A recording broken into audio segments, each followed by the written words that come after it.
DYFI Nilambur municipal കമ്മിറ്റിയുടെ നേതൃത്വത്തിൽ നുണ പറയുവാൻ മത്സരം സംഘടിപ്പിച്ചു. DYFI Nilambur block secretary municipal കൌൺസിലറുമായ അരുൺദാസ് ഉദ്ഘാടനം ചെയ്തു. നിലമ്പൂര് കഴിഞ്ഞ 10 വർഷം കൊണ്ട് വലിയ വികസനങ്ങൾക്ക് സാക്ഷ്യം വഹിച്ച ഒരു നാടാണ്.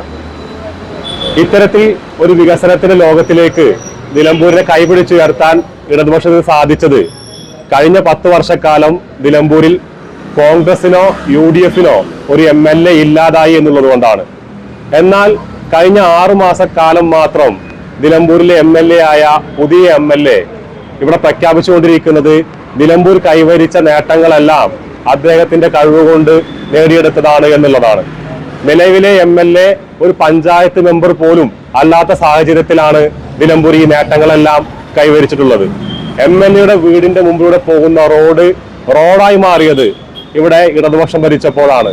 നിലമ്പൂർ ടൗൺ റോഡ് യാഥാർത്ഥ്യമായത് നിലമ്പൂർ ഇടതുപക്ഷം ഭരിച്ചപ്പോഴാണ്.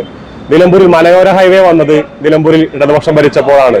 നിലമ്പൂർ റെയിൽവേ സ്റ്റേഷന് അണ്ടർപാസ് വന്നത് നിലമ്പൂരിൽ ഇടതുപക്ഷം ഭരിച്ചപ്പോഴാണ്.